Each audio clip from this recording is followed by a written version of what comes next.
반갑습니다. 여기는 안 반가우시고 여기만 다시 한번 인사하겠습니다. 반갑습니다.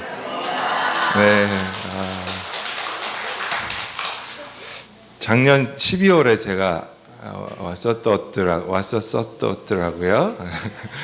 벌써 6개월이 지나갔네요. 제가 지난번에는 제가 지하철을 타고 왔고 오늘은 운전하고 왔는데 딱 엘리베이터 타는데 두 분의 권사님이신지 집사님이신지 저를 반갑게 인사해 주시더라고요. 안녕하세요 교수님. 그래서 제가 너무 막 신나요 지금. 이렇게 한 번 왔었는데 기억해 주시고 또 이렇게 맞아주시는 신원교회 갈수록 정이 들고 어떡하죠? 갈수록 좋아지는데 담임 목사님도 자주 만나 뵙고 싶은 분이에요. 너무너무 따뜻하시고 하여튼 오늘 제가 주어진 시간 동안 공감 소통, 우리 가족은 어떻게 소통하고 있고 우리 가족은 정말 안전한가, 여러분 정말 저와 좀 솔직하게 좀 나눠보시는 시간 갖겠습니다. 한 자녀가 이런 탄식을 저를 만나서 이런 탄식을 하더라고요. 나는 집에서 한 번도 내 마음을 솔직히 나눈 적이 없어요. 부모님은 늘 자신의 틀을 갖고 이야기해요. 이야기를 해봤자 너무 답답해요. 왜 엄마 아빠랑 얘기를 안 했겠어요? 얘기는 했겠죠. 얘가 하는 말은 뭐죠? 한 번도 진짜 내 속마음을 얘기해 본 적이 없다. 얘기해봤자 하고 싶은데 해봤자 엄마의 틀, 아빠의 틀이 너무 강하기 때문에 안 하고 싶다는 거예요. 그러니까 늘 그냥 알겠어요 해놓고 아니면 아예 침묵을 해버리나 그런 거죠. 그러면 부모들은 이래요. 왜 그걸 이제서야 얘기해? 빨리 얘기를 하지. 아이들은 부모님 앞에서 자신의 얘기를 정말 안 해요. 여러분 오늘부터 집으로 돌아가셔서 우리 아이들이 정말 속마음을 얘기할까? 저게 정말 이 아이의 속마음일까? 돌아보셔야 돼요. 미국에서 꽤 벌써 오래됐네요. 지금은 총기 사고가 꽤 많이 나서 뉴스에서 좀 보시죠. 미국에서 학교에 총기 사고, 버지니아 텍, 또 조승이라는 학생은 한국 사람이어서 미국에 완전히 난리가 났었고, 고등학교, 대학교, 이렇게 학교에서 총기 사고가 많이 나는데, 좀 한참 전에 컬럼바인 하이스쿨이라고 거의 총기 사건이 막 언론에 대두되는 거의 첫 번째 사건이었던 것 같은데, 학생들도 열 몇 명, 교사들도 거의 열 몇 명, 아주 엄청난 사건이 있었어요. 2명의 아이가 총기를 갖고 학교에 가서 쏴대기 시작했는데, 너 예수 믿어 하고 예수 믿는다 그러면 쏘고 예수 안 믿는다 그러면 살려주고, 그 사건이에요. 그 사건이 있고 이 두 아이는 자살합니다. 총으로 자기가 자살하는데, 그 아이의 엄마가 얼마 전에 책을 썼어요. 나는 살인자의 엄마입니다. 내 아들은 살인자입니다. 기가 막힌 제목이었어요. 그 컬럼바인 하이스쿨에 그 총기 사건을 냈던, 그리고 자살했던 그 아이의 엄마였어요. 자서전을 쓰는 게 얼마나 아픈 거였겠어요. 경험이었겠어요. 기억을 떠올려야 되고 그 사건을 떠올려야 되고 내가 이 아이를 어떻게 키웠길래. 그 책을 제가 좀 읽다가 좀 망치로 맞는 같은 느낌이 들었어요. 그 엄마의 한탄 섞인, 눈물 섞인, 통곡이 섞인 고백이었어요. 우리 아들이 단 한마디라도, 단 한 번이라도 나에게 그의 속을 이야기했다면, 단 한 번이라도 나와 이런 부분 때문에 화가 나 있고 힘들고 어렵다는 것을 얘기했더라면 그 아이는 너무나 평범해 보였고 너무나 학교를 잘 다니는 것처럼 보였다는 거죠. 이 아이가 교회를 다녔는지는 모르겠지만 만약에 교회를 다녔으면 늘 주일마다 교회를 다녔을 거고 늘 학교를 그냥 평범한 즐겁게 행복하게 학교를 다니는 학생이었다는 거예요. 조금이라도 뭔가 낌새가 있었으면 자기가 이걸 말렸을 거 아니에요. 엄마가. 이 끔찍한 전 세계가 경악했던 사건의 주인공은 안 됐을 거 아니에요. 근데 엄마가 자서전에서 그 말을 쓴 거예요. 우리 아들은 단 한 번도 나에게 그런 얘기를 해본 적이 없다는 거예요.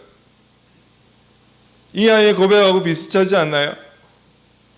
집에 갔는데 엄마 아빠하고 이야기 나눌 게 별로 없다는 거죠. 얘기해봤자 내 속상한 얘기해봤자 엄마가 하는 말은 뻔하다는 거예요. 공부나 열심히 해. 쓸데없는 걱정하고 있어. 아들을 위한다고 딸을 위한다고 하는 이야기이지만 그 아이에게는 전혀 그 마음이 공감되지 않는 이런 이야기를 하고 부모님을 불러내면 그 부모님은 또 그 아이들을 야단칩니다. 왜 이제서야 얘기해? 너무 좀 심각하네. 시작부터 얼굴들 너무 심각해요. 내 얘기인 것 같으니까 지금. 저 얘기도 됩니다. 두 번째 한 어머니를 만나봤어요. 이 어머니가 이런 고백을 하더군요. 제가 만났던 사람들입니다. 다 어느 책에서 가져온 게 아니라. 교수님 솔직히 말해볼까요? 나는 내 아이의 이야기를 듣는 게 너무 힘들어요. 그냥 자기 일은 자기가 알아서 하면 좋겠어요.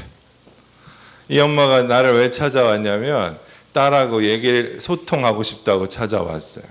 우리 딸은 집에 오면 문 꽝 닫고 안 나온다는 거예요.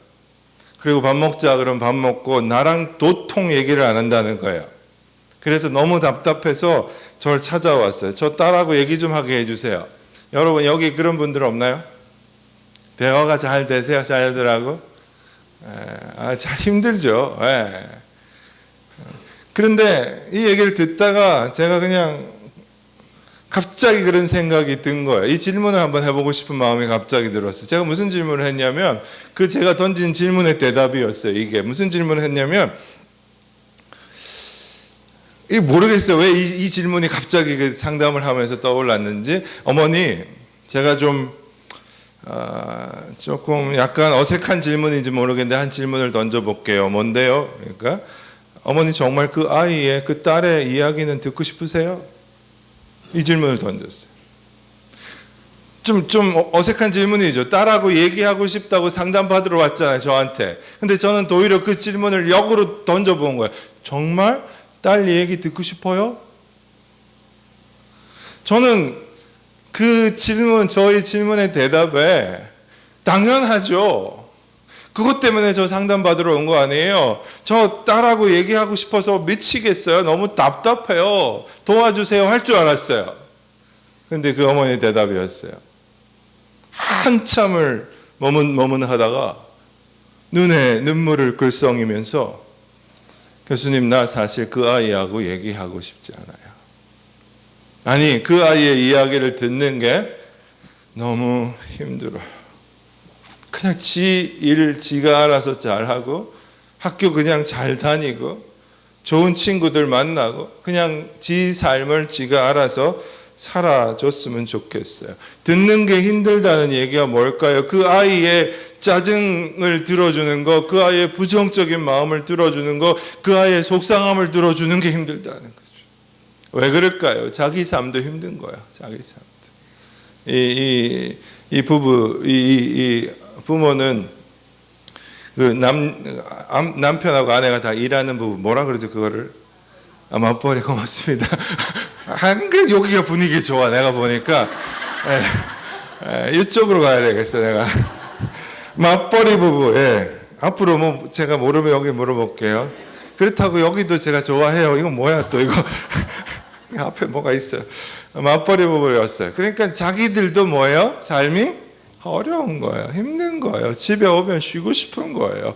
집에까지 와서 아이의 징징거리는 거 듣고 싶지 않다는 거예요. 근데 또 문 꽝 닫고 들어가면 그게 또 속상하고 이런 거였죠. 제가 여러분에게 한번 똑같은 질문을 던져볼까요? 우리가 오늘 가정 세미나니까 여러분은 정말 자녀들의 그 속상한 마음을 듣고 싶어요? 아내의 남편의 스트레스를 들어주고 싶어요? 아니면 남편이 알아서 그냥 잘 풀고 오면 좋겠어요? 아내는 친구들하고 좀 다 풀고 오면 집에 와서 늘 웃고 있으면 좋겠어요? 여러분은 아이들의 학교 생활에 대해서 궁금하세요? 듣고 싶어요? 오늘 누구랑 밥을 먹었는지, 점심은 뭘 먹었는지 알고 싶어요? 이 아이들은 어떠한 음악을 듣는지, 우리 젊은 부모들이 좀 더 많이 왔어야 되는데 그래도 똑같아요.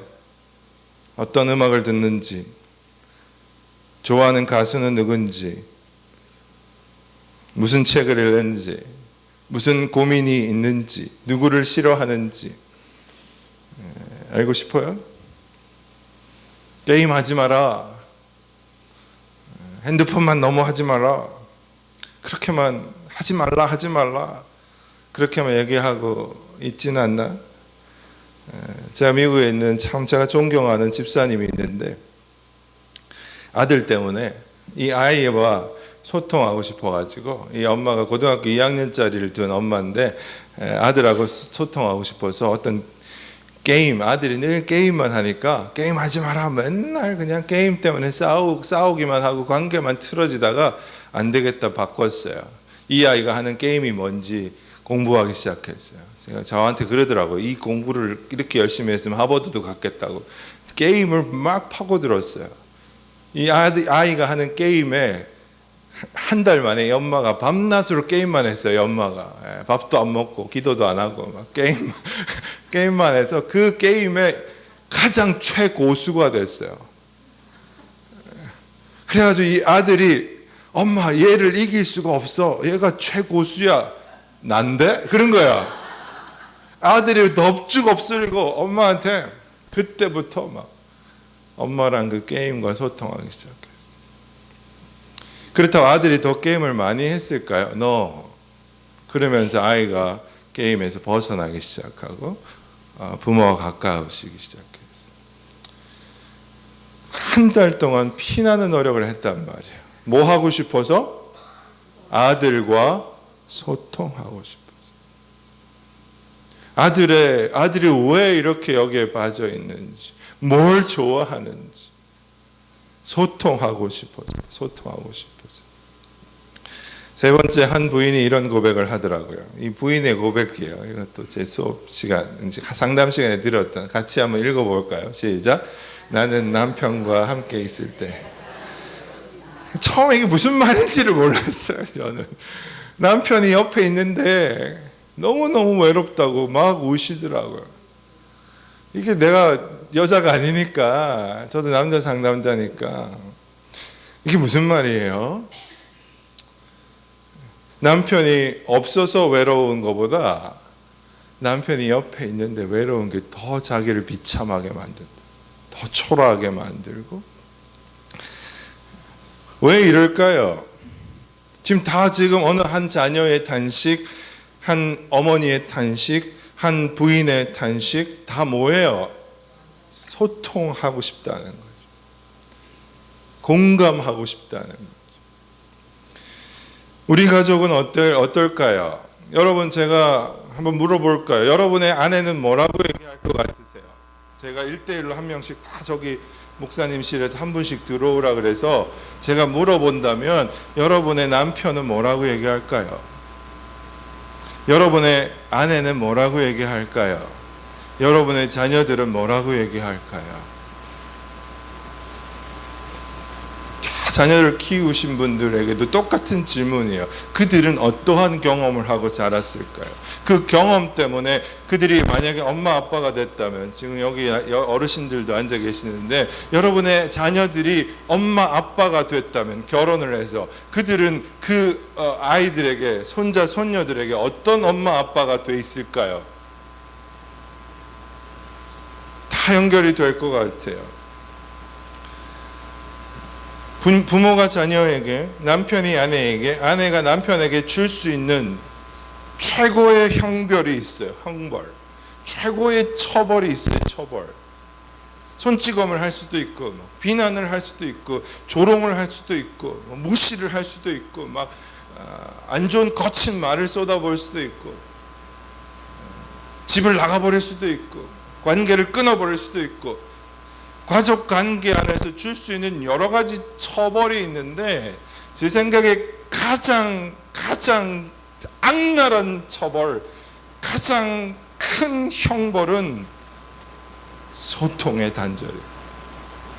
대화의 단절이에요. 대화의. 이거는 제가 하는 말이 아닙니다. 수십 년 동안 가족 치료사들과 수십 년 동안 부부 치료자들이 가정 안에서 보여지는 가장 파괴적인 문제, 저는 이게 가정뿐만 아니라 교회도 마찬가지로 생각해요. 부부관계, 자녀관계뿐만 아니라 당회도 마찬가지고요, 집사회도 마찬가지고, 제1원로회도 마찬가지고요, 무슨 산악회도 마찬가지고요, 모든 그룹에 다 해당되는 거예요.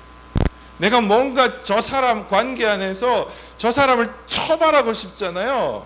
혼을 내주고 싶잖아요. 그때 우리가 취할 수 있는 것 중에 가장 악랄한 게 대화를 단절해버려요. 소통을 단절해버려요. 수십 년 동안 가족 치료사들이, 부부 치료사들이 가정 안에서 보여지는 가장 파괴적인 문제는 의사소통의 부재, 의사소통의 단절이라고 말하고 있어요. 여러분, 의사소통은 단순히 정보 교환이 아닙니다. 오늘 밥 먹었어? 아는 이런 거, 자자 그리고 뭐죠? 묵자 세 가지만 경상도 사람들 한다는데, 지난주에 아주 재미있는 얘기를 목사님이 해주셨는데, 전라도 출신의 강사 우리 교수님이 얼마나 남았냐 그러니까 우리 목사님이 아직 멀었어요 그랬다 그러잖아요. 그게 무슨 말인지 못 알아들어가지고, 저는 소통의 부재 아닙니까? 이게 소통이 안 되는 거죠. 단순히 무슨 정보를 교환하는 게 아니에요. 의사소통이라는 것은, 저는 지금 제가 말하는 의사소통은 영수증 처리했니? 오늘 밥을 먹었니? 애들 학교 갔다 왔니? 교회 사역 이야기, 무슨 어떤 정보의 교환이 아니라, 제가 말하는 의사소통은 우리가 얼마만큼 친밀한가를 보여주는 관계의 흐름이에요. 관계의 흐름. 의사소통이 된다, 이 말은 정보를 잘 교환한다는 말이 아니라 우리가 얼마만큼 친밀한가, 가까운가, 이거를 보여준다는 것이죠. 의사소통이 잘 안 되는 것은 마치 동맥경화와 같다고 그래요. 서서히 혈관이 막혀 죽어가는 게 동맥경화죠. 동맥경화는 갑자기 일어나는데요, 혈관이 딱 막혀버리는데 한순간에 막히는 게 아니에요. 여러분, 이게 우리한테 굉장히 큰 위험 신호라는 거죠. 한순간에 피가 빡 멈추는 게 아니에요. 만약에 동맥경화가 뇌에 일어난다고 뇌출혈이 일어나고 혈관이 터지면 그냥 건강을 다 잃어버리는 건데, 생명을 잃을 수가 있는데, 이 동맥경화는, 이 무서운 병은 아주 천천히 나도 모르게 일어나고 있는 거예요. 아주 천천히. 그런데 이게 왜 무섭다고요? 어느 순간에 딱 멈춰버리는 거죠. 어느 순간에 생명을 잃을 정도로 엄청난 파괴력을 갖고 우리를 부숴버린다는 거죠. 가족에서도 마찬가지예요. 건강한 가족, 행복한 가족. 제가 지난 시간에 부부는 하나님의 꿈입니다, 기억나세요? 막 외치다가 그냥 갔는데 기억 하나도 안 나시는군요. 한 번 더 할게요, 다음에. 오늘 밥들 다 잘 드셨죠? 이렇게 화나신 거예요, 저한테? 그런 거 아니죠? 좀 웃어도 괜찮아요. 우리 뒤에 어르신들 저 괜찮죠? 예. 미남이 오늘도 머리도 신경 쓰고 뭐 넥타이도 얼마나 제가 신경 쓰고 왔다고요. 넥타이를 3번 풀고 결국 이걸 골랐는데 괜찮으세요, 새가족 팀들? 예, 고맙습니다. 예, 억지로 멋있다고 해주셔도 그래도 좋아요. 그래도 좋아. Anyway, 뭐 얘기하다가 지금 딱 멈추는 거예요. 딱 멈추는 거. 우리 가족의 의사소통의 부재, 공감의 부재는 괜찮아요. 처음에는 그냥 서서히 죽어가는 거죠. 서서히 친밀감이 사라지고 서서히 불행하다고 말하기 시작하는 거예요. 불행해. 행복하지 않아. 교회에 와서는 웃고 있지만 집에 가면 불행한 거예요. 불행한 거예요. 그러니까 자꾸 우리가 중독에 빠지는데 이거를 요즘 사람들이 카페인 중독이라고 그러다가 카페인 중독. 자꾸 커피를 마시는 그 카페인이 아니라 잘 들어보세요. 카는 카카오톡, 펜은 페이스북, 이는 인스타. 여기 역시 여기서 인스타그램은 아주 좀 신세대들이 하는 인스타그램 해가지고 카페인 중독에 빠진다는 거죠. 카페인 중독이 뭔지 알아요? 자꾸 다른 사람의 행복에 기웃기웃하는 거예요. 저 집은 어디 놀러 갔다 왔나? 이 집은 오늘 뭘 먹었나? 뭘 지가 먹은 걸 자꾸 찍어 올리는지 모르겠어요. 나는 싫어. 난 누구를 만났어요. 난 뭘 먹어서 지 혼자 먹지. 날 사주지도 않을 거면서 뭘 그렇게 찍어가지고 올리는지 다 왜 그런 줄 알아요? 보여주고 싶은 거예요. 그 밑에는 행복하지 않다는 거예요. 나는 뭘 자꾸 보여줘야 되는 거예요. 다른 사람의 행복에 자꾸 기웃기웃거리는 거예요. 다른 사람의 행복한 모습이 보이면 나는 또 불행하다고 여기면서 중독처럼 빠져 있는 거죠. 중독처럼 빠져 있는. 대화의 단절은 특히 자녀들에게 주는 악영향, 또 남편과 아내에게 주는 악영향은요, 공감이라는 것을 뺏어간다는 것입니다.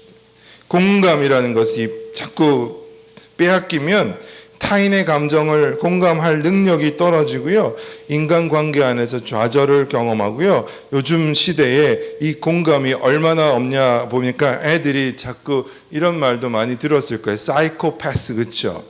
그렇게 잔인한 행동을 하고도 아무것도 못 느끼는 거야. 유치원 아이를 팔, 다리 다 자르고 멀쩡하게 밥 먹고 있는 거죠. 다른 사람의 아픔을, 다른 사람의 그 걱정에 대해서 전혀 공감이 없는 거예요. 사람을 죽이고도 아무것도 못 느끼는 거예요. 사람의 팔을 자르고도 못 느끼는 거예요. 감정에 다른 사람의 공감할 능력이 전혀 없는 거예요. 내가 이런 말을 하면 다른 사람이 어떻게 반응할지에 대해서 전혀 관계가 없는 거예요. 전혀. 그런 걸 느낄 능력이 없는 거예요. 이런 교회 안에서도 얼마나 많은지 몰라요. 제가 좀 싫어하는 사람이 있어요. 우리 아버님이 그랬는데요. 그래서 오히려 저는 이걸 너무나 더 많이 신경 써서 그게 어려운 것 같기도 하는데 한번 따라해 보세요. 뒤끝 없는 사람. 호탕해 보이죠? 예? 자랑처럼 얘기하는 분이 있어요. 나는 뒤끝이 없어. 저는 여러분 뒤끝이 있기를 주의 이름으로 축복합니다. 정말. 뒤끝이 없어요. 우리 아버지가 저를 한번 손찌검한 적이 있어요. 딱 한 번. 우리 아버님 부산 사나이, 경상도 사나이 중에 사나이인데요. 우리 어머니하고 교회 가는 문제 때문에 너무 많이 다퉈가지고 우리 어머니를 손찌검하고 막 저런 좀 폭력 가정에서 좀 자랐어요. 우리 아버님 나쁜 분이 아닌데요. 우욱하는 이 성질을 이기지를 못하시는 거예요. 그리고 엄마가 교회만 갔다 그러면 막 사람이 짐승처럼 변하시는 거예요. 막 그렇게 때리시는 거예요.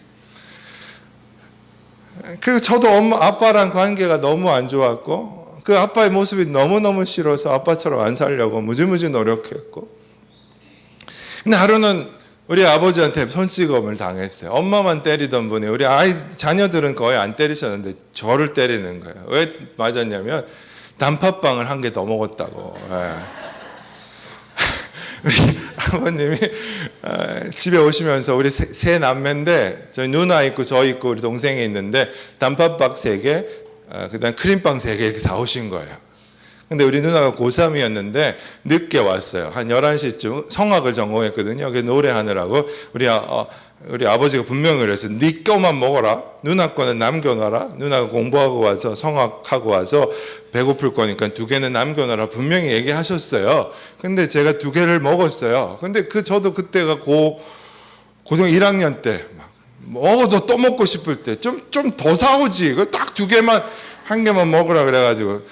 근데 우리 누나가 자꾸 늦게 오는, 원래 오기로 한 거 30분이나 늦게 온 거예요. 거의 12시가 다 된 거죠. 제가 제 마음에 12시에 단팥빵 먹으면 살이나 찌지 뭐 이런 마음이 들고 뭐 내일 먹어 이러면서 단팥빵을 먹어버렸어요. 우리 동생은 크림빵을 먹었고 우리 누나가 들어오자마자 배고파 막 이러고 들어온 거야. 우리 아버지가 거기 빵 먹어라 하고는 들어가셨어요. 그러니까 우리 누나가 빵 없는데요 뭐 이런 거지. 우리 아버지 화가 났어요. 누가 먹었어? 우리 동생 뭘 책임을 들릴 수도 없고 제가 먹었습니다. 손 들었는데 바로 뺨이 그냥. 제가 단팥빵 먹고 빵 맞은 사람이에요. 그래서 제가 그 다음부터 이 세상에 단팥빵은 다 먹어 치워야지 이러면서 단팥빵에 완전 중독돼 가지고요. 얼마나 단팥빵을 많이 먹는지 몰라요. 제가 이런 얘기를 강의 시간에 하면 스승의 날 막 단팥빵만 갖다 줘요. 제가 4년 동안 단팥빵은 또 전주, 대전 다 먹었어요. 다. 우리 집에 아직도 단팥빵이 냉동실에 쌓여 있어요. 저한테는 안 주셔도 됩니다. 이제는 너무 속상하더라고요. 단팥빵 먹고 뺨을 맞았는데. 그리고는 이제 들어가가지고 아빠한테 처음 뺨을 맞아 너무 속상해가지고 제 방에 들어갔죠. 우리 어머니도 막 소리 지르고 왜 애를 때리냐고. 그것도 빵 때문에 맞았으니. 우리 누나도 뭐 자기도 미안하고 아빠 왜 막 이래. 저를 말리고 뭐 난리가 났었어. 12시에 단팥빵 하나 먹은 것 때문에. 그 방에 들어와가지고 막 제가 너무 화가 나가지고 이해가 안 되는 거야. 왜 내가 뺨을 맞아야 돼. 씩씩거리고 있는데 우리 아버지가 5분도 안 됐을 때 똑똑하는 거야. 똑똑. 멀쩡해요. 웃어요. 서로야 나와봐. 뒤끝이 없어요. 우리 아버지는 뒤끝이. 그리고는 뭘 먹으래 또 뭐 과일 같은 게 있었어요. 우리 누나가 배고프다 그러니까 참외였던 것 같아요. 참외인지 뭔지 나와서 과일 먹으래요. 웃기고 있는데 내가 지금 참외를 먹을 기분입니까 지금? 근데 나와서 참외 먹으래요. 너무 제가 화가 나가지고 아무렇지도 않게 참외 먹으라 그러니까 어떻게 해요? 나가서 먹었죠. 제가. 뭐 단팥빵 안 먹었다고 또 맞았는데 참외 안 먹는다고 또 맞을 일이 있어요? 또 뭐 우저우저. 그때부터 제가 마음에 결심했어요. 뒤끝이 있는 사람이 되리라 나는. 근데 그게 제가 맞다고 생각해요. 뒤끝이 있어야 돼요. 여러분. 뒤끝 없는 게 막 호탕해 보이나요? 나는 뒤끝이 없어. 아니에요. 뒤끝이 없다는 말은 공감 능력이 없다는 말이에요. 내가 아들을 때려놓고 그 아들의 마음이 어떨지 전혀 돌아볼 능력이 없다는 그 아이의 마음을 어떻게 돌아봐 줘야 될지 1%도 생각 안 하는 거예요. 나만 괜찮으면 끝이에요. 나는 괜찮대. 그러면 얻어맞은 저 사람은 나는 괜찮은데 너는 왜 아직도 그러고 있니? 그렇게 얘기하는 게 뒤끝 없는 사람. 교회에도 그런 사람이 얼마나 많은지 몰라요. 푹 말해놓고 상처 다 받았는데 자기는 멀쩡해. 이게 뒤끝 없는 사람이에요. 공감 능력이 전혀 없어요. 우리 아이들이 지금 이렇게 자라고 있는 게 너무나 가슴이 아파요. 다 자기밖에 모르고 다른 사람의 공감이 없고. 왜 그러냐면 그 공감 능력은 가정에서 배워야 되는데 엄마 아빠한테 배워야 되는데 엄마 아빠가 한 번도 가르쳐 주지 않았던 거죠. 공감이 뭔지를 가정에서 배워본 적이 없단 말이죠. 정말 필요합니다. 공감은 이것입니다. 다른 사람의 감정을 이해하고 다른 사람의 마음을 공유하는 능력입니다. 우리는 가정에서 이 공감을 배우고요. 교회에서, 저는 교회는 영적인 가족이라고 믿습니다. 이 신혼교회는 여러분의 영적인 가족이에요. 아멘. 하나님이 그리스도의 보혈로 묶어주신 가족이에요. 가족. 여러분의, 그래서 제가 지난 겨울에 와서 그렇게 외쳤어요. 부부가 살아야 가정이 살고, 가정이 살아야 교회가 산다. 그때 우리가 얼마나 크게 외쳤나요? 그렇죠? 교회가 산다. 앞에 신혼교회 넣어서 외쳤잖아요. 부부 안에 안전한 소통, 가정 안에 안전한 공감이 이루어질 때 이 교회 안에 그런 공감 소통이 일어난다. 그리고 그것이 세상을 향해 축복의 통로가 되는 것이죠. 여러분, 누군가와 대화할 때, 누군가가 나의 이야기를 잘 들어줄 때 어떠한 기분이 드시던가요? 내가 이해받는다고 느낄 때 어떠한 느낌이 드시던가요? 내가 속상한 이야기를 하거나 신나는 얘기를 하거나 뭔가 내 이야기를 했을 때 누군가가 잘 들어주는 거야. 그리고 누군가가 이해해 주는 거야. 그렇지. 그때 여러분 어떠한 느낌이 드시던가요? 이쪽 물어봐야죠. 그렇죠? 어떤 느낌이 드시던가요? 존중받는 느낌. 와. 또 제가 제일 듣고 싶었던 말이었어요. 내가 존중받는 느낌. 아, 나는 사랑받을 만한 사람이구나. 존중받을 만한 사람이구나. 예, 땡큐. 또 우리 여기 가운데 한번 어떤 느낌이 드시던가요? 내 얘기를 잘 들어주면 이해받는 느낌. 예, 새가족부에서 말씀해 주셨어요. 이해받는 느낌. 그러니까 새가족들 왔을 때, 그렇죠? 그들이 얘기를 정말 잘 들어줘요. 오늘 제가 시간이 되는 만큼 어떻게 듣는가 가르쳐 드릴 거예요. 어떻게 듣는가. 몇 시까지? 아직 멀었죠? 15분까지는 아직 시간이 많지는 않아요. 또 우리 이쪽 제일 끝에 어떤 느낌이 드시던가요? 내 자존감이 올라가고, 와, 여기 숨은 고수가 여기 앉아 계셔. 내가 뭔가 잘하는 것 같고. 회장님, 예, 굳이 말 안 해도 되는데 회장님이세요. 여기 내가 정말 중요한 얘기, 내가 뭘 잘하는 것 같아. 내 자신의 자신감이 올라오고 자존감이 올라오고. 와우, 예스. 저는 이런 이야기를 다른 교회에서 들어본 적이 없어요. 다른 교회에 가서도 이런 얘기를 할 것 같아요, 제가? 아니요, 진짜 몇 명 없어요. 신학교에 처음 자신감이 들고. 카울 로저스가 한 말을 한번 들어볼까요? 제가 우리 한번 읽어봅시다. 시작. 누군가가 내 말을 성의껏 들어준다고 느끼면 당장 눈가가 촉촉해진다. 그것은 기쁨의 눈물이자 내 감정과 입장을 알아준 거에 대한 감사의 눈물이다. 할렐루야. 예. 누군가가 내 말을 정말 성의껏 들어준다면, 여러분이 지금 제가 강의를 하는데요, 정말 성의껏 제 강의를 들어주실 때 제 마음에 어떠한 일이 일어나는 줄 알아요? 제가 지금 울지는 않지만 벌써 제 눈이 촉촉해요. 기뻐요. 아까 자신감이 생기고 힘이 나요. 힘이. 그 다음에 고마운 마음이 들어요. 고마운 마음.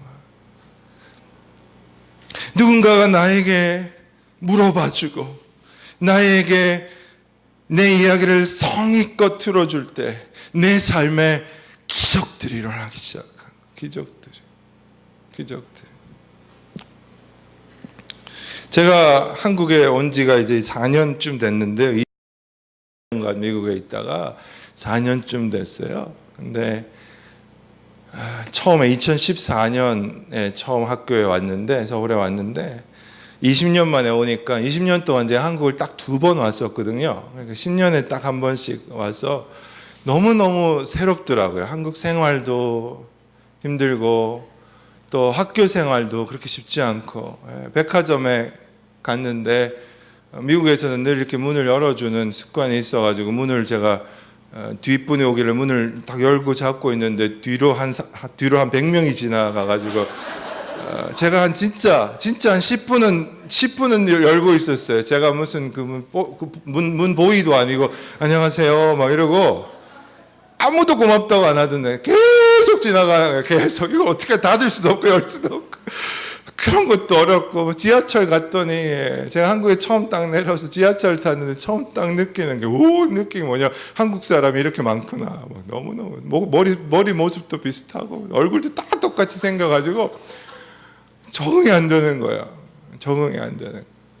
그리고 학교에 왔더니 어떨 때 질문, 제가 모르는 게 너무 많으니까 교수님들한테 또 위에 대학 원장님한테 이렇게 모르면 물어보잖아요. 그냥 모르면 물어본다고 또 뭐라 그러고, 또 안 물어봤다고 또 뭐라 그러고, 네 마음대로 했다고 뭐라 그러고, 그러면 저한테 이러는 거예요. 눈치도 없다고 그러는 거예요. 그래서 그게 뭔지를 좀 가르쳐 달라고 나는 이러면서 어떨 땐 밥을 먹으면 안 되고 어떨 때는 말을 하면 안 되고 너무나 힘들더라고요. 그리고 우리 아이들은 아이들대로 적응 못했잖아요. 중학교 1학년 2학기 때 왔고 첫째 아이가 둘째도 다 미국에서 태어난 아이고 학교 가기 싫다고 맨날 징징거리고. 나한테 우리 첫째 아이는 그때 사춘기인지 모르겠지만 너무 힘드니까 아빠는 행복하죠? 이러 맨날 저한테 물었어요. 아빠는 교수 돼서 행복해요? 행복해 보이네? 이러면서 그게 아주 행복해 이게 아니라 딱 째려보면서 아빠는 행복해요? 그러면서 두 번째 이렇게 딱 이러는 거야. 네가 내 인생은 망쳐놓고. 진짜예요. 영어로 you는 네가잖아요. 영어로 얘기하는 거야. You ruin my life 그러는 거야. 딱 쳐다보면서 당신이 내 인생 망쳐놨잖아. 이렇게. 그러면서 아빠는 행복해요. 그러는데 가슴이 무너지네. 가슴. 나중에 이제 시간이 되면 우리 아들 얘기를 할 텐데 우리 아내도 힘들어하고 우리 애들도 힘들어하고 저도 눈치 없다고 맨날 구박받고 백화점에서 10분씩 문 잡고 있어야 되고 지하철 타면 한국 사람들의 속에서 제가 시달려야 되고 너무너무 힘들었어요. 근데 쟤한테 더 힘들었던 거거든요. 아무도 제 삶에 힘들냐고 물어보지를 않는 거예요. 아무도. 그들이 했던 말들은 전부 다 우리 교수님들, 우리 학생들, 우리 교회에 가도 마찬가지고 늘 저한테 하는 말은 뭐냐면 힘내라는 거예요. 힘내라. 교수님 힘내세요. 교수님 우리 학교에 와서 좋아요. 힘내세요. 화이팅! 화이팅! 그 카톡에 이런 이모티콘이 있더라고요. 이러면서 화이팅! 이런 거. 이런 걸 보내줘요, 내가. 찢어버리고 싶더라, 그냥. 화이팅이라는 게 잘못된 게 아니에요. 그 말이 틀렸다는 말이 아닌데 여러분 잘 들으세요. 우리가 힘들어 지쳐 있을 때 우리가 그들과 감정적으로 소통해야 되잖아요. 음치가 많아요. 감정 음치들이. 튠을 못 맞춰요. 이 사람이 힘들어 주저앉아 있잖아요. 이때 우리가 할 수 있는 말은 화이팅이 아니에요. 화이팅이. 일어나라가 아니에요. 오히려 그 주저앉아 있는 사람 옆에 같이 주저앉아서 따라해보세요. 힘들지. 이게 훨씬 더 위로되는 말이에요.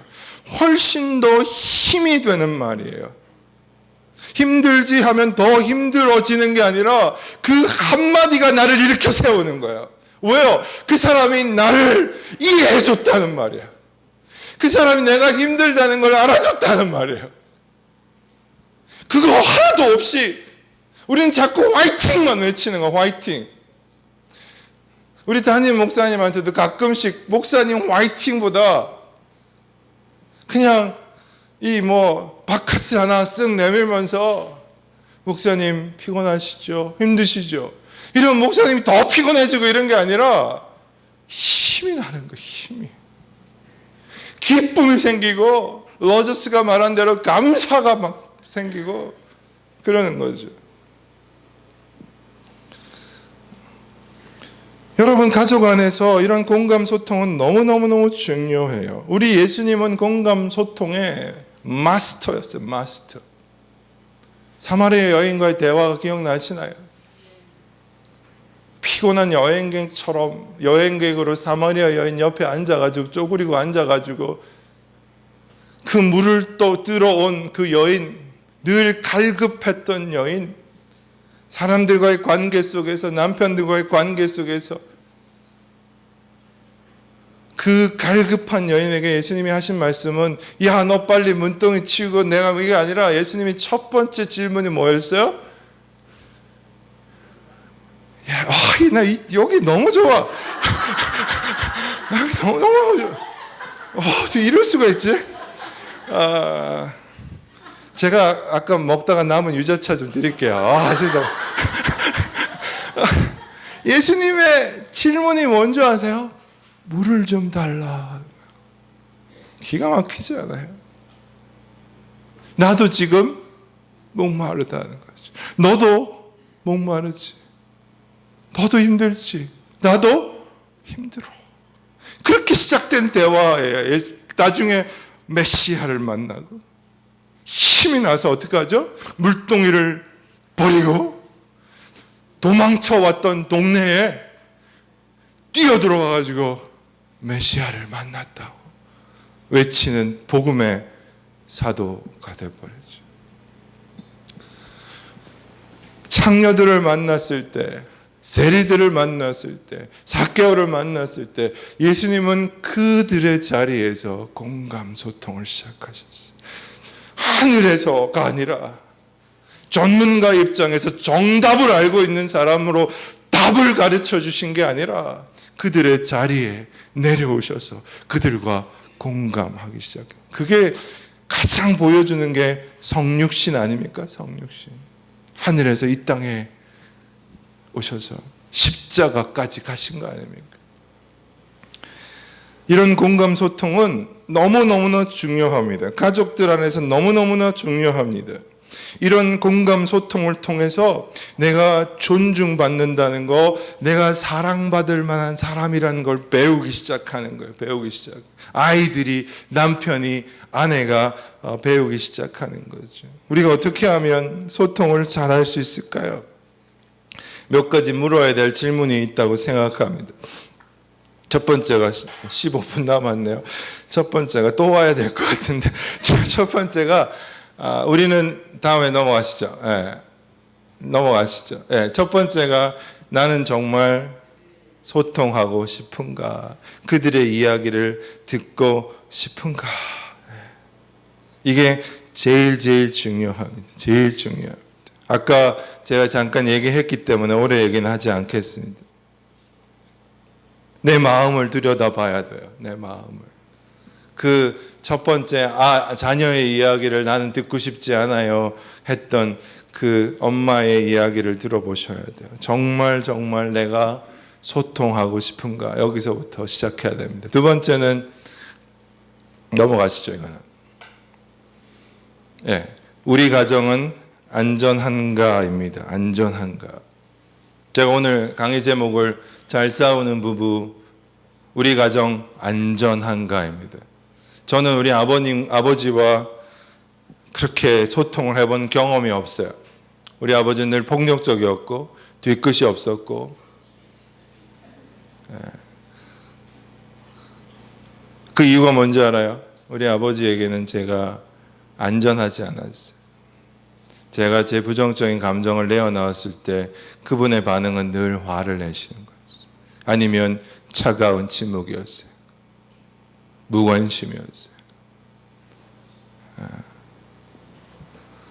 제가 우리 아내한테 배우는 것 중에 하나가 몇 가지 있는데 여러분도 좀 그걸 꼭 배우시면 좋겠어요. 우리 아내가 잘하는 3가지 말이 있어요. 우리 한번 따라해 보세요. 속상했겠다. 다 같이 한번 따라해 보세요. 이거 지금 입에 붙여 보세요. 시작. 속상했겠다. 좋죠? 얘기 들으면 아우 참 속상했겠다.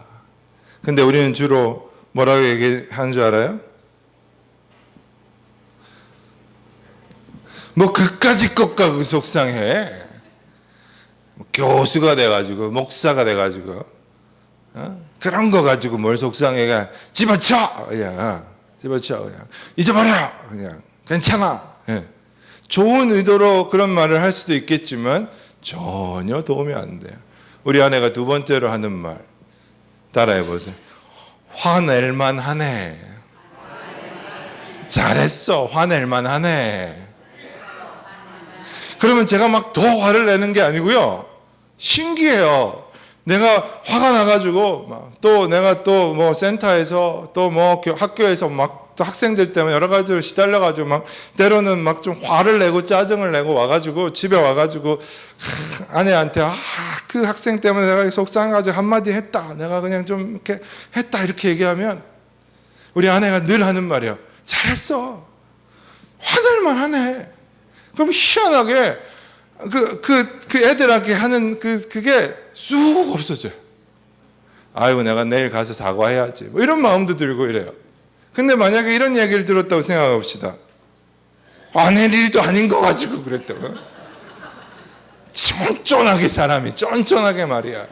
화낼 일도 안 해가지고 목사가 돼가지고 거기 말하면 또 완전히 그냥 그러면요 화가 요만큼 났는데 화가 더 나요. 막 더 그냥 더 나요. 막 더. 그리고 그 화를 막 우리 아들한테 막 쏟아붓고 있고요. 괜히 종료해서 밥 먹고 뭐 한강에서 뒤풀이 하듯이 또 학교 와가지고 막 뭐라 그러고요. 막 신현교회 와가지고 내가 막 뭐라 그러고 막 그래.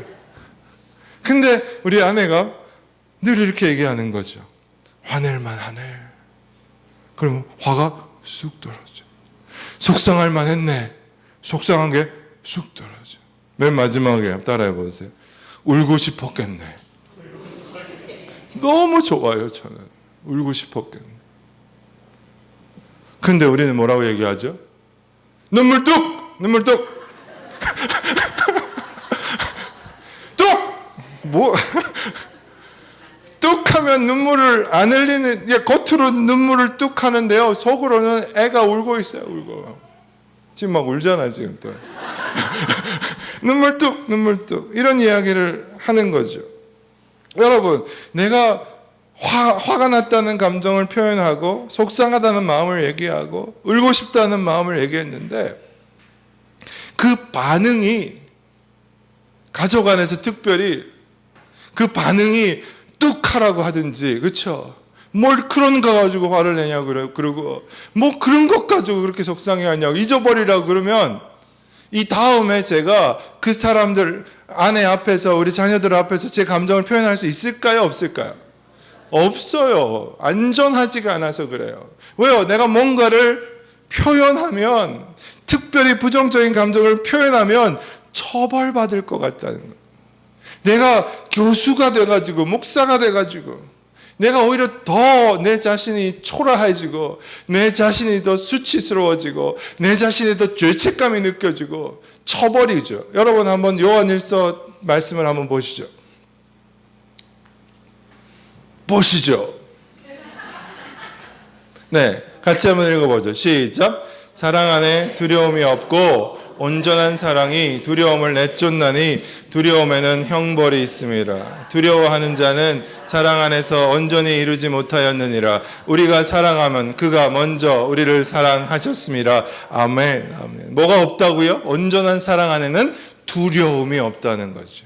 온전한 사랑은 두려움을 내쫓는단 말이죠. 근데 그 두려움은 왜 온다고요? 처벌, 형벌 안에서 온다는 거죠. 우리 자녀들이, 우리 아내가, 우리 남편들이 이런 온전한 사랑을 경험하지 못하면 온전히 받아들여지는 안전함이 없으면 we feel safe. 내가 정말 엄마 앞에서, 아빠 앞에서, 우리 남편 앞에서, 아내 앞에서 안전해. 내가 어떠한 감정들, 어떠한 부정적인 모습을 내가 보여도 그 사람은 나를 사랑해줘, 나를 이해해줘, 나를 받아줘. 제일 마지막으로 내 편이 되죠. 내 편이 되죠. 이때 우리는 어떤 감정이 드는 거죠? 안전하다는 감정이 돼요. 안전. 그때야 비로소 내 진짜 모습을 얘기할 수 있단 말이에요. 컬럼바인 그 학생이 한 번도 엄마 앞에서 그런 이야기를 못한 이유는 뭐예요? 불안해서, 안전하지 않아서, 아빠 앞에서는 안전하지 않다는 거예요. 불안하다는 거예요. 내가 뭘 얘기를 하면 딱 거절해버리는 거죠. 딱 무시해버리는 거죠. 차갑게 대답하는 거죠. 공감해주지 않고, 소통해주지 않고, 일방적으로 그냥 그렇게 하라고만 얘기해주는 거죠. 그러다 보니까 어떤 일이 있어요? 딱 내 안에서 차단해버리는 거죠. 저 여러분에게 꼭 묻고 싶은 게 있어요. 여러분의 가정은 안전합니까? 이거는 여러분이 할 대답이 아니라 여러분의 배우자가 해야 될 대답이에요. 남편들에게 묻겠습니다. 여러분의 아내는 안전하다고 느낄까요? 아내들에게 묻겠습니다. 여러분의 남편은 안전한가요? 부모들에게 묻겠습니다. 정말 중요한 질문입니다. 우리의 자녀들은 여러분의 가정이 정말 안전할까요? 다시 돌아가십시오. 요한일서 말씀을. 제가 제일 좋아하는 말.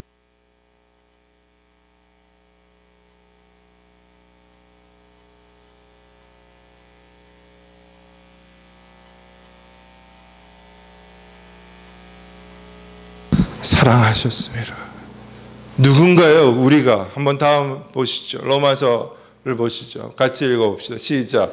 우리가 아직 죄인 그리스도께서 우리를 위하여 죽으심으로 하나님께서 우리에 대한 자기의 사랑을 확증하셨느냐. 그 우리가 누구죠? 그가 먼저 사랑하신 우리가 누구죠? 죄인인 우리야.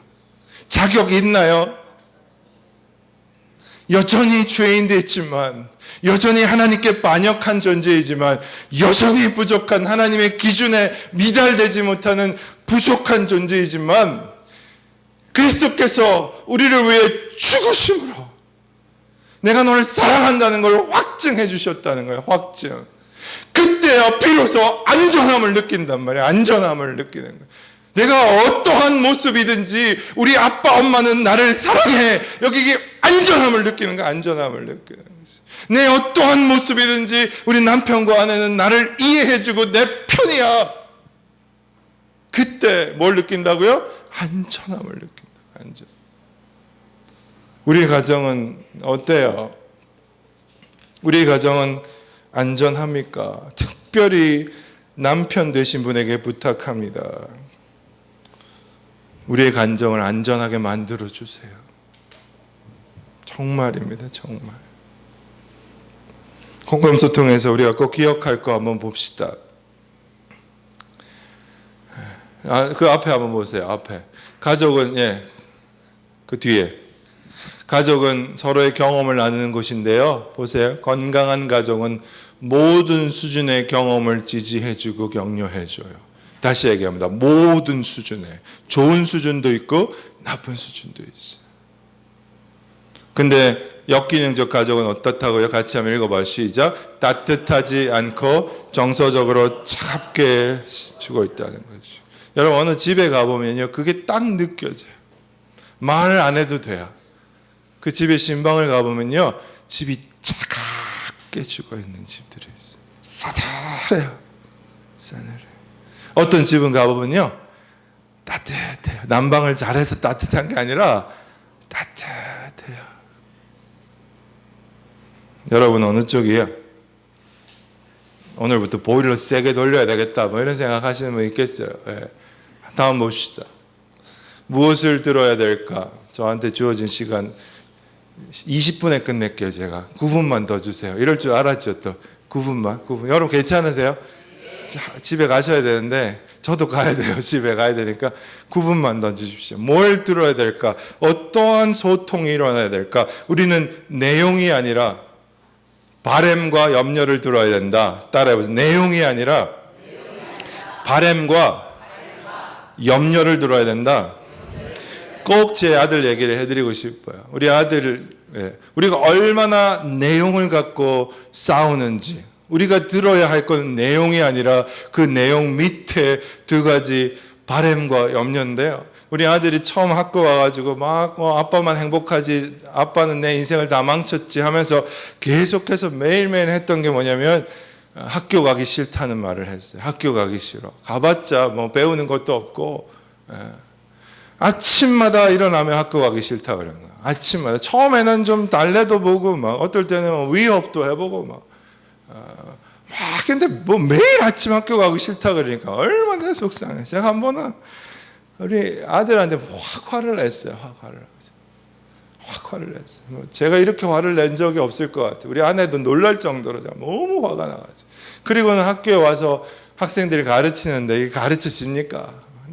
창피하고 상담학 교수가 뭐냐 도대체 이러고 막 저 자신을 자책하고 막 내가 너무 좀 창피하고 막 수치스럽고 아들한테 미안하고 또 속상하고 저 인간 때문에 내가 막 복잡한 감정으로 막 있다가 집을 갔어요. 그리고 아들이 이제 방에 이렇게 이러고 있는데 그 뒷모습을 보니까 마음이 짠해지는 거야. 그래서 그때 제가 우리 아들 방에 들어가가지고 차분한 마음으로 두 가지를 물어봤어요. 하나가 염려와 바람이었어요. 앉아놓고 승준아, 너 학교 가서 뭐가 제일 두렵니? 뭐가 좀 걱정이 되니? 들어보니까 선생님이 자기를 그렇게 싫어한다는 거예요. 공부 못한다고. 영어가 편한 아이가 한국말로 공부하려니 얼마나 어렵겠어요. 그 다음에 뭐 제가 한번 가르쳐 봤는데요. 아빠 축척이 뭐야? 아빠 등고선이 뭐야? 아빠 최소 공배수가 뭐야? 최대 공약수는 뭐야? 아빠 함수는 뭐 전부 다 제가 보니까 전부 한자예요. 한자. 얘는 한자를 배워본 적이 없는 애고. 그래서 등고선은 등자는 같다는 말이고 고자는 높다는 말이고 선은 선이야. 함수는 뭐 제가 가르치다가 너 빵점 맞아 좋으니까 그냥 학교만 다녀라. 그런데 진짜로 하루는 왔는데 아빠 나 수학 7점 맞았어요 이러는 거야.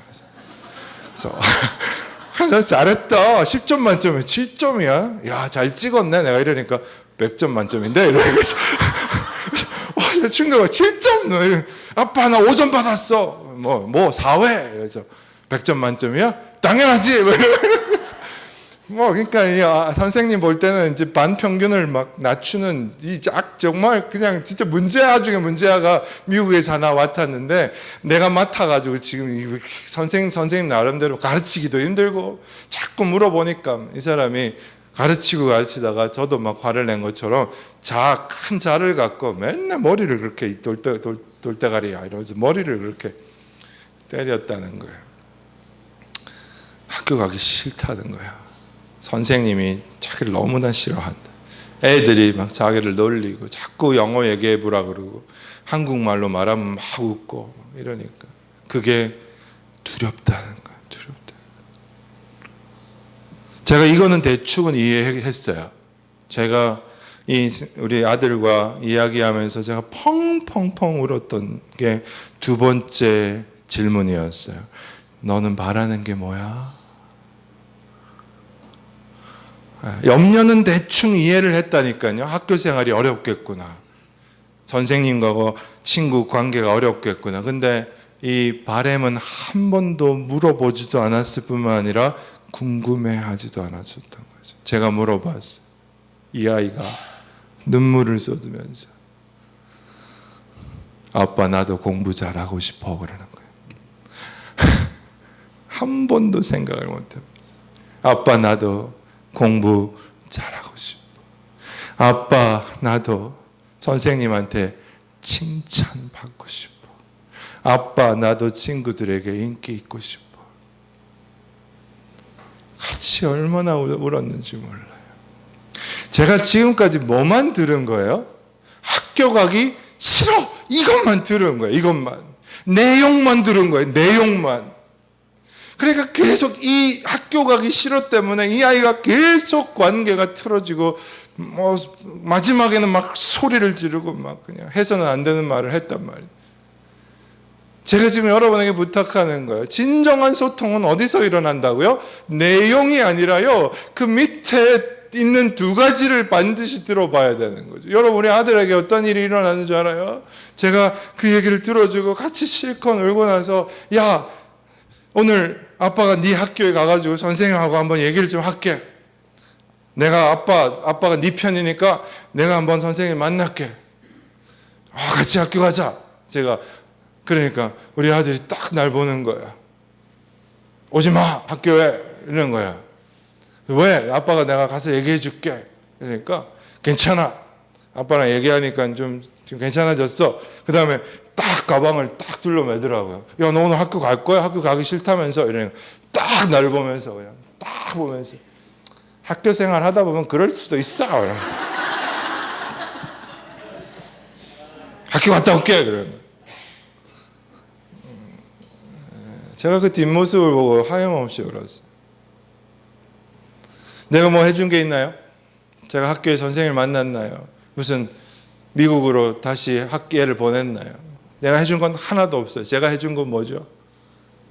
뭘 들어준 거죠? 염려와 바램을 들어준 거죠.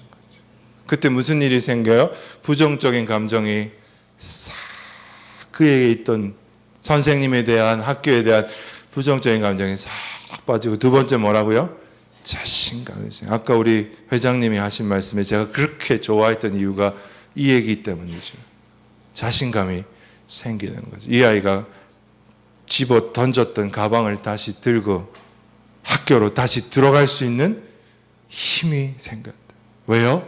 나는 아빠가 내 마음을 알아, 이 말이에요. 아빠가 내 편이야.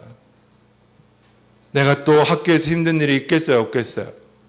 또 선생님한테 혼날 거고, 또 7점 받아올 거고, 여전히 힘들지만 이 아이를 버티게 해주는 힘이 뭔 줄 알아요? 내 말을 들어주는 누군 한 사람이라는 거예요. 나를 이해해주는 한 사람이에요. 나의 이 속상한 마음을 뚝! 그만해! 힘내가 아니라 그대로 받아주고 수용해주고 내 모습 그대로 사랑해주는 아빠가 있다는 거죠. 아빠가 내 백이라는 거예요. 백. 심지어 부모도 그렇게 힘을 주는데 우리의 신실한 하나님이 우리 아이들의 백이 된다면 그들이 얼마나 이 힘든 세상을 힘있게 살아갈 수 있겠어요. 힘있게 살아갈 수 있겠어요. 여러분, 내용이 아닙니다. 내용이 뭐라고요? 염려와 바램입니다. 바램. 두 번째 보십시오. 저기 교회 때려칠래? 이것도 너무 재밌는 얘기인데 시간이 없어요. 여러분, 어떻게 들어야 되는가? 비언어적 소통을 배우라고 제가 말씀드리고 싶어요. 우리의 소통은 대부분 말로 일어나지 않아요. 말로. 비언어적으로 일어나요. 뭐로 일어나는 줄 알아요? 그러면 커뮤니케이션 학자들이 얘기합니다. 우리가 말로 소통하는, 효과적인 소통은 말로 하는 것은 단 7%밖에 안 되는데요. 7%. 놀라지도 않으시네요. 예, 우리는 주로 말로 얘기하는 것 같은데, 말로 명령하고, 말로 지시하고, 말로 내용을 전달하고, 말로 정답을 말해주고, 근데 7%밖에 안 되는 거예요. 조금만 놀래주세요. 안 놀래면 제가 더 놀란다니까. 어떻게 안 놀래지? 우리는 주로 말로 소통하는 줄 알았는데, 지금까지. 우리는 늘 말 가지고 지금 했었는데, 진짜 소통은 다 93%는 비언어적으로 일어난다는 거예요. 비언어적으로. 뭐냐면, 첫 번째는, 그 몸짓이요. 몸짓. 예. 어떠한 몸짓을 하느냐. 이거 가지고 일어나고, 두 번째는, 말투. 따라해서 말투. tone of voice라고 표현하는데, 말투로 일어나는 거죠. 말투로 일어나는 게 37%고 우리 몸을 갖고 일어나는 게 보통 50몇 퍼센트, 55% 정도 얘기하는. 그러니까 우리가 무슨 내용을 말로 하는가보다 훨씬 더 중요한 게 뭐냐면 커뮤니케이션에서 훨씬 더 중요한 것은 그 내용을 어떠한 말투를 갖고 전달하는가 훨씬 더 중요하다. 그게 훨씬 더 효과적인 공감 소통이 일어나는 거예요. 어떠한 자세를 갖고 말하느냐가 훨씬 더 중요한 거예요. 오늘 강의를 듣고 여러분이 배우셔야 되는 한 가지가 뭐냐면요, 이제는 내가 무슨 말을 할까 보다 훨씬 더 중요한 게 뭐라고요? 내가 어떤 어떻게 말할까가 훨씬 더 중요해요. 내가 이렇게 말하는 것이 상대에게 어떠한 영향을 미칠까를 고민하셔야 돼요. 고민하셔야 돼요. 내용을 잘 전했다고 끝나는 게 아니에요. 아니에요. 정말 복음을 전하든지 아주 정답을, 정확한 이야기를 말로 내용을 전했지만 말투가 건방지거나 말투가 거칠거나 말투가 존중하지 못하는 말투면 그 내용은 하나도 전달이 안 돼요. 하나도. 오히려 안 하는 게 나아요. 안 하는 게. 아멘. 제가 어느 교회에 갔는데 한 권사님이 이왕 늦은 거 30분에 진짜 끝낼게요. 제가 이왕 30분에 진짜 끝낼게요. 제가 정말 한 권사님 만났는데요. 이 권사님은 그 교회에서 주방을 잡고 있는 분이셨어요. 그러니까 우리 어떤 한 분이 이러더라고요. 우리 교회는 주방을 잡으면 담임 목사보다 더 힘이 세다고 그러더라고요. 어마어마한 분이셨어요. 딱 주방을. 그래서 저는 그분이 누군지도 몰랐어요. 그리고 저희 강의를 그냥 했죠. 그리고 강의 다 끝나고 나서 그 주방 권사님이 딱 진짜 포스가 있더라고요. 딱 스카프 딱 해가지고 딱 저한테 오시는데 와, 이게 무섭더라고요. 딱 내가 뭘 잘못했지 뭐 나 이러고 있었는데 권사님이 딱 저를 보더면 눈물을 툭툭 흘려. 정말 막 소똥 같은 눈물을 흘리다. 소똥은 너무 크나? 뭐 닭똥 하여튼 눈물을 툭툭 흘리시면서 목사님 강의 들으면서 하나님이 자기한테 막 천둥 같은 메시지를 무슨 권사야 회개하라 회개하라 뭘 그렇게 회개하라고 하나님 말씀하셨냐면 네 말투를 회개하라. 네 말투 때문에 교인들이 얼마나 많이 상처를 받았는지 그걸 쫙 보여주시죠. 강의하는 그냥 우는 막. 그 다음에 두 딸 얘기하시더라고요. 두 딸이 얼마나 상처를 받았을지 펑펑 우시면서 얼마나 겸손한 권사님인지 제가 그런 고백이 쉽나요? 처음 만나는 교수한테 와가지고는 회개 이야기를 고맙습니다 하고 저를 끌어안아 주시고 가더라고요. 제가 1년 뒤에 저는 한 번 가면 꼭 또 1년 후에 또 불러주시더라고요. 제가 오늘 3월 5일이니까 내년에 또 볼지 몰라. 안 불러주셔도 돼요. 그 목사님 저도 바빠요. 그분을 1년 후에 또 만났어요. 제가 궁금했어요. 저 권사님 어떻게 보냈을까. 할렐루야. 말투가 싹 바뀌었어요. 교인들에게 인기 짱 권사님 돼 있더라. 인기 짱. 여러분의 말투를 하나님이 거룩하게 만드시길 축복합니다. 소통은 어떠한 내용을 전하느냐보다 훨씬 더 중요한 게 어떻게 말하느냐. 그게 훨씬 더 중요해요. 넘어가시죠. 다시. 그래서 하나 더 앞으로. 네, 보세요. 시각적인 요소가 55%. 제가 말했죠. 청각적인 말투가 38%, 말의 내용이 7%밖에 안 된다는 거. 이건 제가 한 게 아니라 커뮤니케이션 학자들이 수십 년 동안 연구한 거. 넘어가시죠. 넘어가시죠. 듣는다는 말도 너무너무 신기해요.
깊이 듣는 거는 귀로 듣는 게 아니라 10개의 눈이 필요하다는 거예요. 10개의 눈이. 이게 중국 사람들이 경청을 보고 상형 문자로 만든 거죠. 만든 거. 넘어갑시다. 어떻게 듣는가? 귀로 듣는 게 아니라 온몸으로 듣는다는 거죠. 첫 번째, 두 번째가 listen with eyes라 그랬는데 3분이면 딱 끝날 것 같습니다. listen with eyes 뭐야? 따라해보세요. 눈으로 듣는다. 그 다음에 3번 listen with hands 손으로 듣는다. 그 다음에 listen with head 머리통으로 듣는다. 그 다음에 listen with body 온몸으로 듣는다. 여섯 번째 listen with mind 우리의 생각으로 듣는다. 네. 눈으로 어떻게 들어요? 눈으로 봐야지. 예? 눈으로 듣는다는 거예요. 눈으로 본다가 맞죠. 눈으로 듣는다가 맞아요. 눈으로 듣는 거예요. 어떻게 눈으로 들을 수 있을까? 첫 번째가 eye contact이에요. 누군가 이야기할 때 딴 데 안 쳐다보는 거예요. 여러분 연습해보면 너무나 좋은데 내가 누군가 얘기하고 있는데 우리 권사님이 제가 얘기하는데 딴 데 한번 봐보세요. 딴 데. 저를 안 보시고 권사님 뭐 잘 날 보지 말라니까 권사님 잘 지내세요? 와, 저 너무 화가 나는 거예요, 지금. 그냥 액팅, 연기를 하는데도 막. 예. 제 학생이 막 눈을 확 뽑아버리고 싶어요. 얘기하는데 눈을 안 맞추는 거예요, 눈을. 설교를 들으면서도 자꾸 딴 데만 보는 거야. 여러분, 저 사람의 이야기를 들을 때 뭘 갖고 들으라고요? 눈을 갖고 들어야 돼요. 반짝반짝거리는 눈으로. 잠언 15장 30절 이런 말이 있어요. 눈에 밝은 것은 사람의 마음을 기쁘게 한다 그랬어요. 눈에 밝은 것은 이게 무슨 말일까? 제가 원어를 갖고 연구해 보니까 반짝반짝거리는 눈이었어요. Sparkling water. 반짝반짝거리는 눈은 bring you joy라고 했어요. 기쁨을 전해준다는 거예요. 반짝반짝거리는 눈으로 그 사람의 이야기를 들을 때 그 사람의 마음에 기쁨이 일어난다는 거예요. 아멘. 여러분 눈을 갖고 들으셔야 돼요. 눈을 갖고. 두 번째는 손을 갖고 듣는 거예요. 여러분 손은 밥 먹는 거 뭐 그냥 일하는 것만 손이 아니에요. 손으로 들을 수가 있어요. 들을 수가 있어요. 손을 갖고 그 사람의 마음을 어떻게 들어줄 수 있을까요? 누군가 뭔가 얘기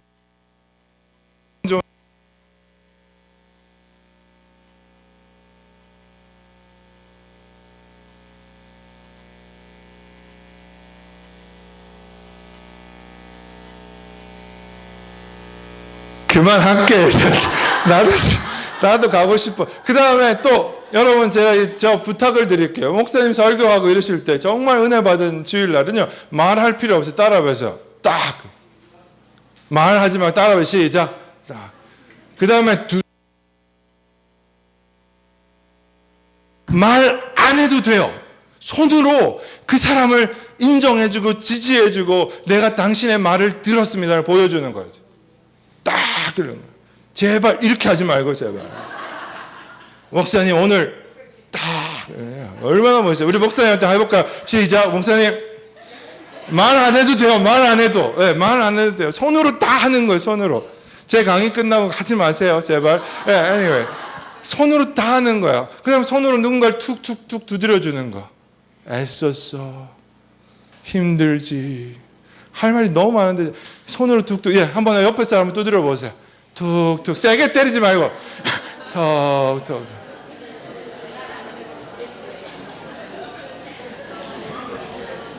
절 보세요. 손이 할 수 있는 게 너무 많아요. 따라해보세요. 손으로 듣는다. 머리로 듣는다는 끄떡거리는 거예요. 머리통. 따라해보세요. 끄떡. 목사님 말씀하실 때 또 누군가가 남편이 아내가 얘기할 때 아이들이 얘기할 때 끄떡. 이건 무슨 말이야? 내가 당신을 이해합니다. 따라 이해합니다. 동의합니다. 당신은 내 편입니다. 그 얘기를 하고 있는 거예요. 똑똑. 다른 거는 다음이 아니라 하나 남았는데 할 시간이 없습니다. 공감 소통보다 더 중요한 거는 없어요. 공감 소통을 배우는 과정은 어쩌면 매우 더딘 과정일지도 모르겠어요. 오늘 강의 듣고 바로 뭔가 갑자기 바뀔 수 있는 그런 종류는 아니에요. 마치 피아노를 배우고 스키 타는 걸 배우는 것처럼 처음에는 아주 어렵게 느껴지고 어색하고 자주 실패할지도 모르겠어요. 좌절할지도 모르겠어요. 하지만 우리가 노력하면 할수록 점점점 쉬워져요. 아멘. 그 다음에 우리가 노력하면 할수록 따라해 보세요. 가족들이 행복해진다. 가족들이 행복해진다. 남편이 즐거워한다. 아내가 행복해진다. 자녀가 신이 난다. 한번 도전해 볼 작업 사명이라고 생각합니다. 우리가 가족들에게 줄 수 있는 여러 가지 선물 중에 최고의 선물은 소통입니다. 소통. 기도하겠습니다.